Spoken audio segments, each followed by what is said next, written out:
you had told me on the court that LeBron had kind of told you that something was coming your way.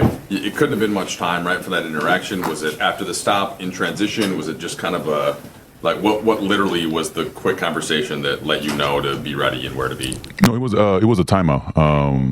Yeah. So I think it was we were going back and forth. So he said it's gonna come to me. Just be ready. And then it's just really the last shot. Last position. I think their head coach. I saw that they were trying to double team AR. They were trying to give a sign. So I knew it was gonna really come to me. So I was just ready. I was just ready, and Bron gave me the right pass to me. So I just shot that. You were one of the first to get to Austin when he hit the buzzer beater in Minneapolis. I remember what was it like being on the other end of that? I know, it felt crazy.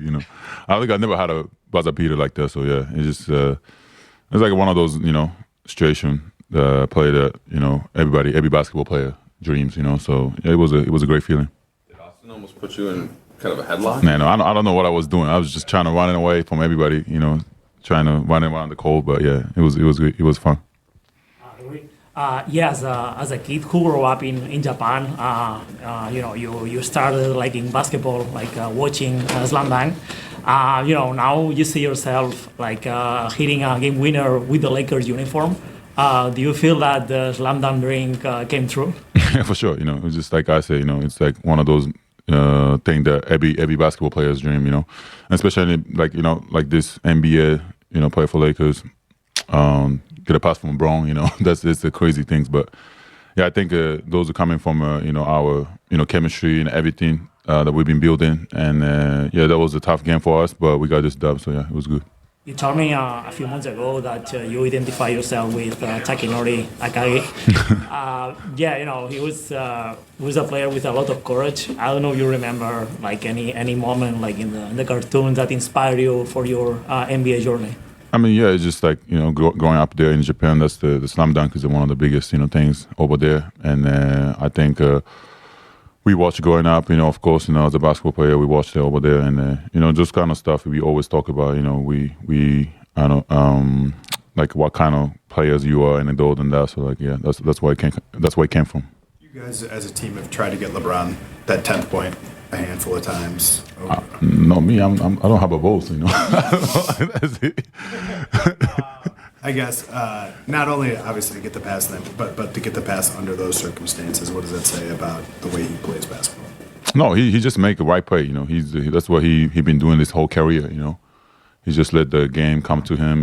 He never forced anything. I think he made a big layup.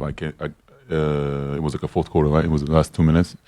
But I think for him to lose this streak, of course, probably he think about it, but at the same time, it's crazy. It's since 2007, all right? Yes, that's insane. That's actually, I don't even know how to describe that. He probably been doing this for a long time, of course, but that streak is, I don't think, never gonna beat it by anybody. So he missed it. He would have gotten the 2 points in overtime, probably. I didn't think that. Yeah, that's a crazy. Yeah, that's a crazy. that's a crazy point. I didn't even think that. Yeah. It's like give it he gave up something to get something. So but he's literally the god. So basketball. So and especially I can see they love him here. When he get in the game. Everything what he does. People love him here. So it was a great dub. You guys have won games without LeBron. You guys have won games now again without Luka. What does it say about where this team is at? That again missing such a big piece of what you did. Austin gets 40. Both LeBron and him both have 11 assists. You're able to hit a big shot. Just the way you guys are able to win. Yeah, somebody got to step up. I think especially these guys. Our starting lineup. Everybody can score. That we know that. But I think those guys. Of course, but.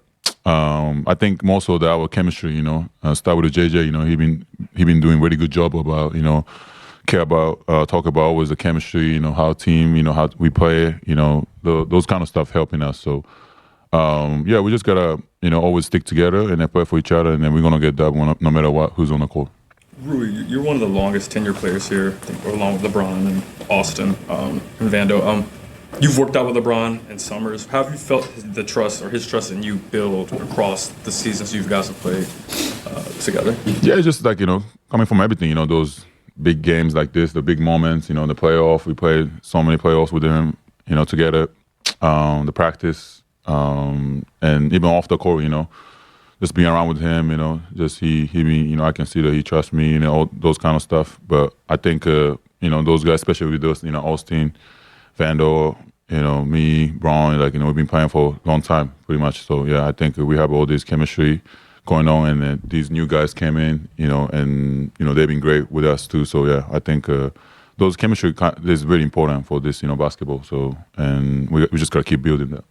When you have someone like LeBron who always says, I'm going to make the right play no matter what, how does that kind of set a tone? How does that inspire you as a teammate to kind of also play the same want to play the same kind of style as he does?